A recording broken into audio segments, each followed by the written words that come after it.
This video was brought to you by the like and subscribe buttons. Please click them. Ever heard the fable of the scorpion and the frog? As a very drunk medium told his story, two things became very apparent to me. The first was that he was not going to tell the ending properly. And the frog's like, well, what the hell? We're both gonna drown now. And they both did. What the hell is the point of that story? What did I say? And the second was that the correct story was an apt analogy of why the end of the world had followed the main characters into the past. Quite simply, they never got close to actually solving the problem that caused the end of the world, their terrible family dynamic. Those problems, instilled since childhood, were simply part of who they were, regardless of how obviously badly those actions were going to impact them. To quote what the scorpion said to the frog, "It's in my nature." When it comes down to it, Umbrella Academy is really a family drama about a group of dysfunctional siblings who grow up without any semblance of normalcy or social skills, all struggling to actually get together to solve their problems. Their failure to stop the end of the world in their original timeline is simply the result of a complete breakdown of their dynamic.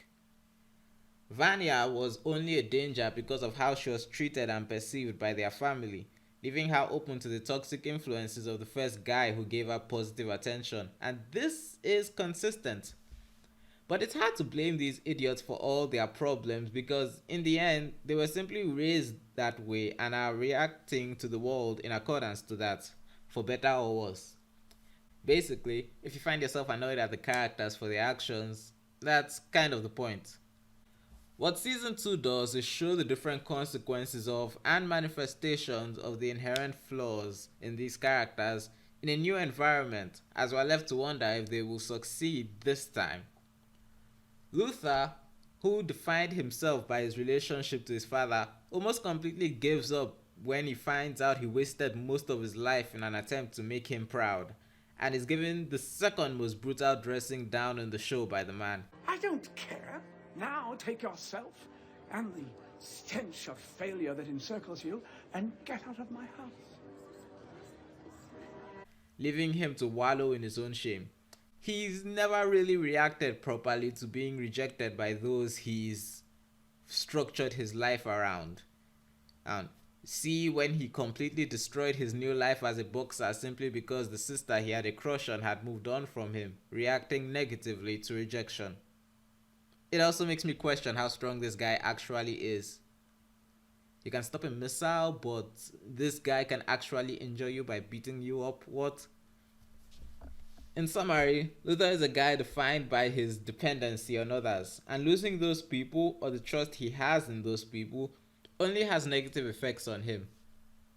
But his sense of responsibility to his family manages to bring him back into the fold. He, rightfully, feels sorry for what he did to Vanya in the first season and takes some initiative when it comes to dealing with the paranoid fives instead of doing what they told him. So can we all just try to get along for a few more minutes? You want it? Go ahead. What's that? Though frankly, I feel like he's only come a little way in his character arc since the beginning of season 2. Diego, or Mr. What about JFK? Chooses to hold on to his simultaneous desire to impress his father as well as his acknowledgement that his father was not a great person, and this manifests in a desire to defeat him. Frankly, I'm convinced that if he had beaten Hargreeves in their fist fight, or well, knife fight, he'd be happy. It's what warps his already kind of delusional desire to save JFK into his assuredness that his father would be responsible for it and that he had to stop him. This leaves him open to the most brutal dressing down in the show. I suppose you've solved it. You've single-handedly unearthed my nefarious plot. Is that The sad reality is that you're a desperate man, tragically unaware of his own insignificance. A man in over his head. You're wrong.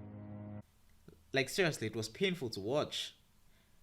I think it's interesting that to save the world and free his sister, He completely ignored the idea of stopping the assassination of JFK, at least for a moment, even though Vanya going crazy is what saved the president.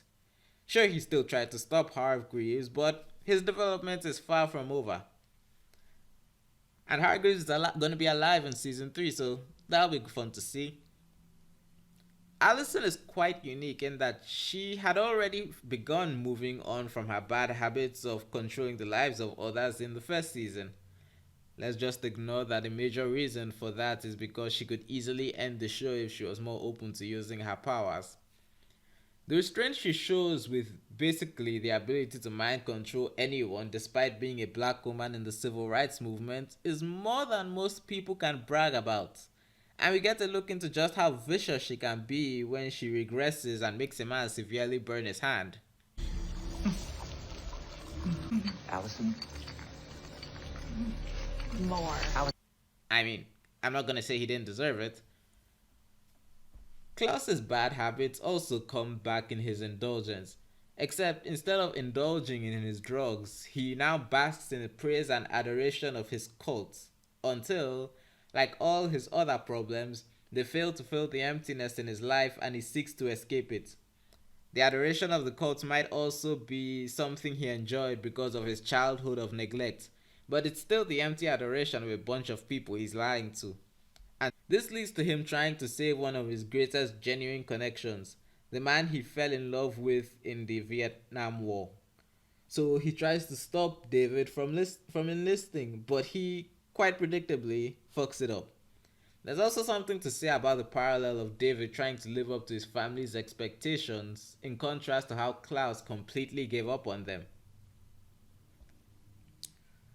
5 is once again basically ignorant of his family's feelings and faults in his desire to save them from the end of the world, seeing their every misstep as a childish deviation from what's actually important. This is pretty clear when he's more concerned for a briefcase being destroyed than his brother spending 10 months in the Vietnam War. It was pretty bad when none of them took him seriously in the first season, but now that he's seen 2 new apocalypses, it's gotten so much worse. He really begins to lose it when his siblings' lives in the 60s get in the way of his last-ditch effort to get them back to the future. It gets so bad that he actually begins to lose trust in himself, and when he meets his alternate version, he begins one of the most elaborate and entertaining attempted suicides I've seen in a while. Ben is kind of just there. He mostly gets overshadowed by Klaus's faults, so he's harder to pin down. But basically, he doesn't want to let go of life. It's why he falls in love with a living girl and why he's so happy to be in Klaus's body. But he has to let go and accept this. I think that this could have been done better if Klaus had informed the others that he was still alive so we could get more interactions out of Ben. Well, I can hardly say that because he's dead. No, wait, Klaus can show other people Ben, so... What in the hell? No, I'm good. Yeah. Oh well. If Ben had interacted with his other siblings more than Nanny and Klaus, we may have gotten more insight into his character. Finally, Vanya. Vanya has been defined by the box she was trapped in since childhood. She managed to escape it and Hargreaves' control, but her siblings tried to force her back into that box out of fear of the powers that didn't exist while she was in it. She managed to escape with an explosive release of that power, but it led to mass destruction. Damn, that soundproof box was quite symbolic. I also think there are some interesting parallels between Vanya and Sissy in this regard. Ultimately, Vanya is the bomb the Umbrella Academy sets off through their neglect and lack of properly family dynamics and communication. And it isn't until the family is able to bring the black, or well, white sheep back into the fold that I become convinced their mission will actually end in anything other than abject failure. Take when they managed to save the world by working together, but they did so as 2 separate teams, losing something in the process. Klaus, Ben, Diego, and Allison work together to save Vanya, but they lose Ben. Though, like I said, it's more like a more completed version of the ending of his arc.